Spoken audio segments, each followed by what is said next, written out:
I want you to picture the main event of WrestleMania for a second.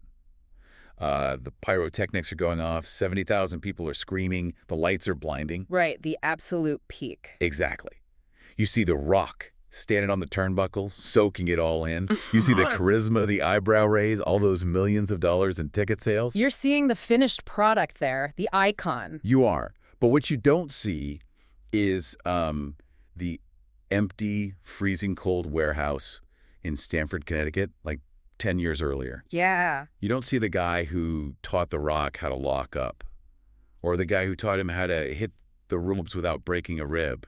Yeah. Or how to listen to a crowd so he knows exactly when to pause. And that is really the hidden history of the business. People just assume superstars like The Rock or Kurt Angle, Randy Orton, Edge, that they just walked out of a factory ready to go. Right, like they were born doing it. Exactly. But if you actually dig into the DNA of the last 25 years of wrestling, you realize that a huge chunk of those biggest stars all have the exact same fingerprint on them. Because it wasn't a committee, and it wasn't some corporate orientation video.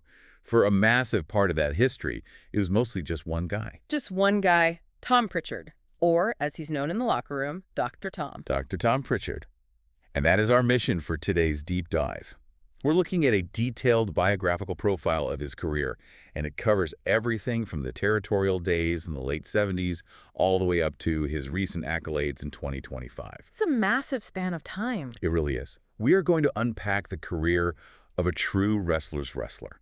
Someone who survived the death of the territories, thrived as a tag team specialist, endured some truly ridiculous gimmicks in the 90s, and then ultimately shaped the next generation of superstars. It's just this wild roller coaster ride through every single era of wrestling history. So let's just get right into it. Where does a guy like this even come from? Well, to understand Prichard, you really have to understand toughness. Okay. Like real old school toughness. He started back in 1979 in Los Angeles. Oh, wow, that early. Yeah, 79, working for the LaBelle family's Olympic Auditorium. And he didn't go to a modern wrestling school with, crash pads and air conditioning. Do you know who his trainer was? I saw the name in the source material, and I honestly did a double take. Was it really the Iron Sheik? The Iron Sheik, yes. That is insane. And we need to be really clear here, because you might be picturing the TV characters screaming on the microphone, but this was Khosrow Vaziri, Right. a legitimate amateur wrestler. The guy was literally a bodyguard for the Shah of Iran before he came to America. So not exactly a let's hold hands and learn to tumble kind of introductory class. Far from it. The Sheik's training was notorious. The source mentions thousands of Hindu squats. Which are just brutal on the knee. Brutal and legitimate stretching that honestly bordered on torture. The philosophy back then was very simple. If I can't break you, then maybe you're tough enough to be a wrestler. Talk about a sink or swim introduction to the industry. Right. But Prichard swam. He survived the Sheik. And that gave him a foundation of legitimacy that a lot of guys his age just didn't have. He knew how to grapple for real. And I should mention here, just for context, Tom is the older brother of Bruce Prichard. Right, brother love. Exactly, who a lot of listeners probably know as a high-level executive in WWE. But while Bruce went the management and TV production route early on, Tom was the one really in the trenches, just grinding it out. Trenches is definitely the right word, because after LA, he hit the road, he became a real journeyman in the NWA territories. Like Georgia, the Southeast. Yeah, but if we really want to see the Dr. Tom persona start to form, we have to look at the late 80s, specifically Alabama. Continental Championship Wrestling. Exactly. Okay, set the scene for us. Yeah. Alabama in the 80s.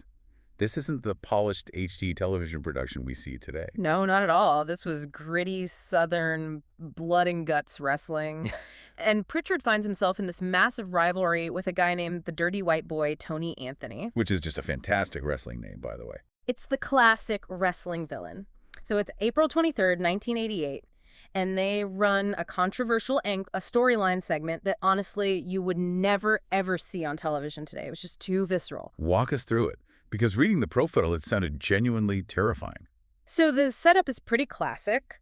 Tony Anthony's valet comes out to the ring. Okay. She's got a black eye. She's crying. She's begging Prichard for help, saying Anthony beat her up. Now, Prichard is the baby face here, the good guy. So naturally, he steps in to save her. It's a trap. It's a total trap.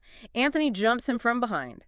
But they didn't just do a standard beatdown. Anthony pulls out a pair of handcuffs. Oh, man. He cuffs Prichard's hands behind his back, throws a rope over the top beam of the ring, and he hangs him. He actually hanged him in the ring.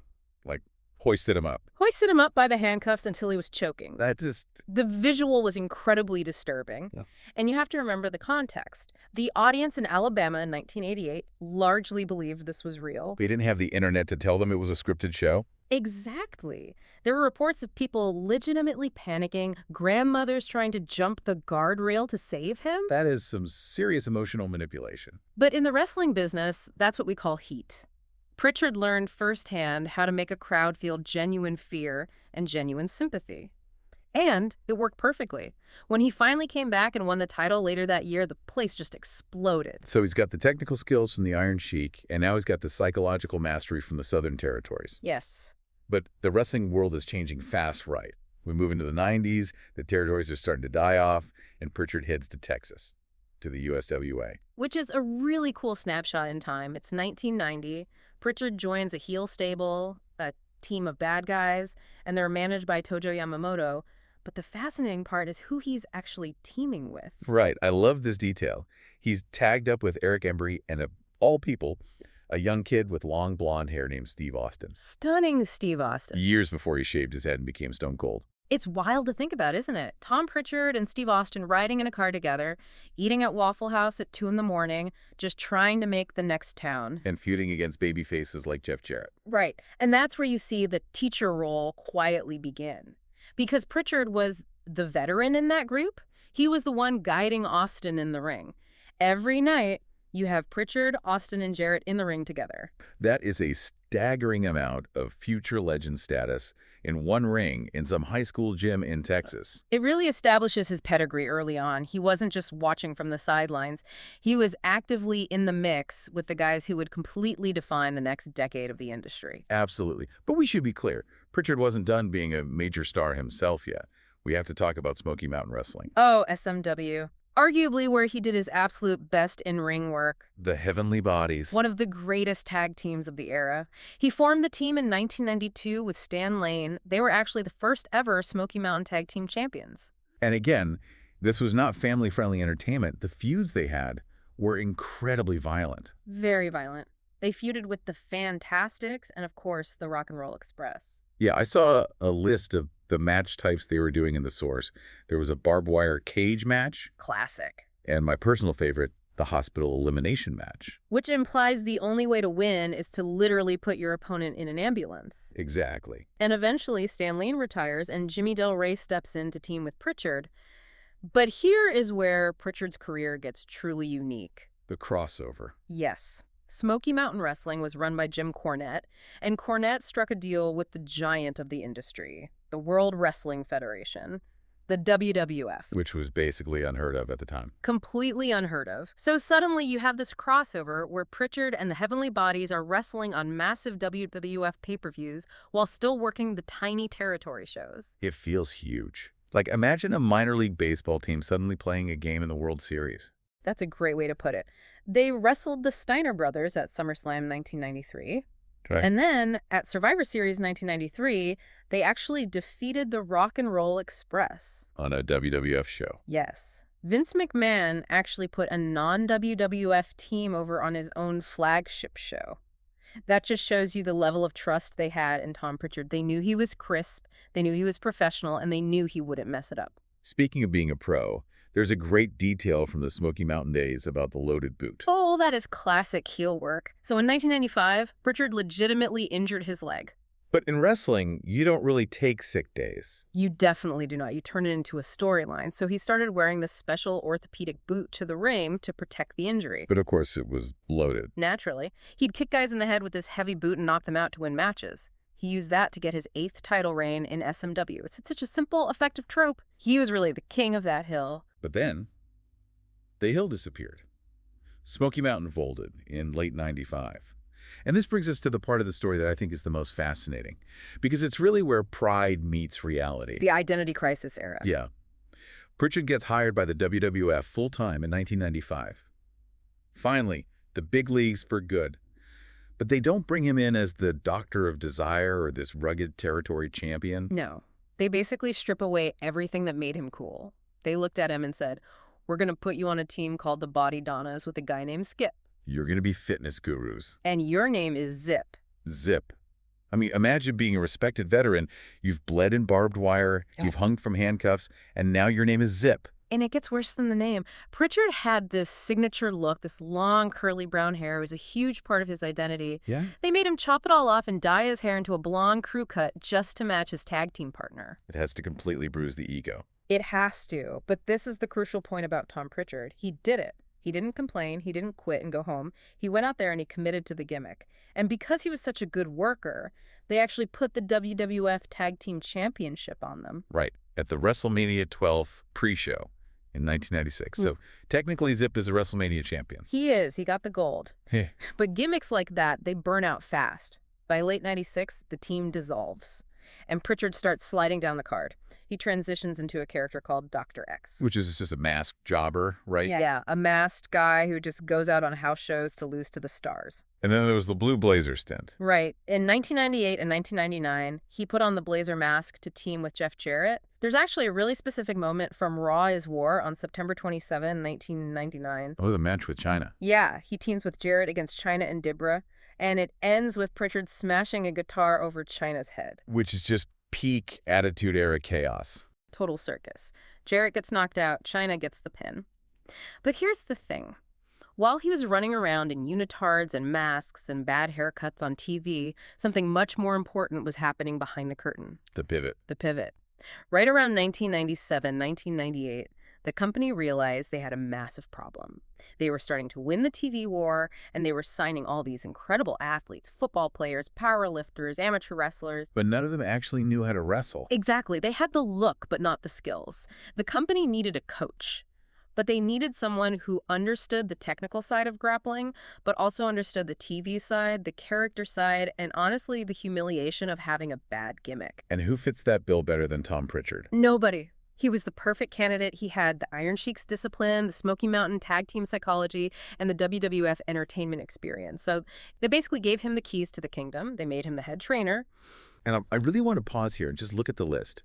Because when you read the names of the people Prichard is credited with training in the source material, it is genuinely staggering. It's basically the Hall of Fame. Okay, let's start with the heavy hitters. The Rock. Just think about that. Dwayne Johnson had charisma, sure, but Prichard taught him the footwork. He taught him how to take a bump so he could get up the next day. That signature style, the selling, the movement, that's Dr. Tom. Kurt Angle. Now, Angle was a totally different challenge. He was an Olympic gold medalist. He could legitimately tie anyone in the building into a knot. Prichard had to teach him how not to hurt people. Right. He had to teach him the working side of the business, how to tell a story without actually breaking someone's arm. Then you've got Edge, Randy Orton, Mark Henry. Orton is such a great example. People always call Randy Orton a natural, but that smoothness he has, those fundamentals, that was drilled into him in developmental by Prichard. And it's not just the stars from 20 years ago. The list keeps going into the modern era. Bray Wyatt, the Usos, Roman Reigns' peers like Sheamus, The Miz, Kofi Kingston. It's the entire main event scene of the last 15 years. The Usos learned the business from Prichard. When you watch a massive storyline today, you are essentially watching the fruits of Tom Prichard's labor. Why do you think he was so successful as a coach? Because we know a lot of great players make terrible coaches. Like Wayne Gretzky wasn't a great NHL coach. Why was Prichard different? I really think it goes back to the Zip era. Interesting. How so? Well, if you're a guy like Hulk Hogan or Ric Flair, you have this God-given charisma that you can't really teach. You just are the guy. But Prichard had to fight for everything. He had to adapt. He had to learn how to be a technician, a brawler, a comedy act, and a masked jobber. He had empathy for literally every position on the card. Precisely. If a young guy came into developmental and said, "I hate this gimmick, I look stupid," Prichard could look him in the eye and say, "Kid, I cut my hair and wore a unitard. I know it sucks, but here is how you make it work." He could relate to them on every level. And he continued doing this for a really long time. He ran Deep South Wrestling. He ran Florida Championship Wrestling. He was the gatekeeper to the WWE for a huge chunk of time. And even after he had some releases and returns with WWE, he didn't stop. He went back to the independents. He was doing seminars, teaching the next crop of talent. Up until he finally retired in 2017. Yeah, his final match was in England, right? At the Runcorn Wrestling Academy, which is almost poetic. He teamed up with one of his former students. He went out exactly the way he came in the ring. teaching the next generation, passing the torch. It makes me really happy to see that in the last couple of years, the industry is finally stepping back and giving him his flowers. It's been a bit of a validation tour for him lately. Yeah. In 2024, he went into the Memphis Wrestling Hall of Fame. And then the George Tragus Luthez Hall of Fame gave him the Vern Gahn Trainers Award. Which is a massive honor in that world. That's the industry explicitly saying, we recognize that you are the master teacher. And then just recently, in 2025, he got the Cauliflower Alley Club's Ron Hutchison Trainers Award. And these aren't just, participation trophies. These are his peers, the people who actually know how the sausage is made. They're standing up and saying, this business would not exist in its current form without Tom Prichard. It really changes how you watch the product, doesn't it? Yeah. You see the stars on the posters, but now you see the foundation underneath them. Foundation is the perfect word for it. In a world completely built on spectacle and massive egos, Prichard was the concrete. He was the guy who ensured the house didn't fall down. He was the guy who could have the great match, put the other guy over, wear the silly mask if the boss asked, and then turn around and teach a kid named Dwayne Johnson how to become the biggest star in Hollywood. It challenges our entire definition of success in entertainment. Prichard was never the world champion. He wasn't on the cereal boxes. But his legacy? His legacy is arguably bigger than almost anyone who was. So here is a provocative thought for you to mull over as you go about your week. We all work in industries that have stars. The sales guy who closes the $1 million deal, the CEO who gives the flashy keynote speech. Right, the people who get their names in the headlines. But ask yourself, who is the Tom Prichard in your field? Who is the person who isn't looking for the credit, but is quietly teaching the new hires, fixing the mistakes, and ensuring the whole operation actually runs day to day? And maybe the harder question is, are you willing to be that person? Because ultimately, that's where the real lasting value is. The architect behind the stars, Dr. Tom Prichard. What an incredible story. An absolute legend of the squared circle. That's it for this deep dive. Thanks for listening, and we'll catch you next time.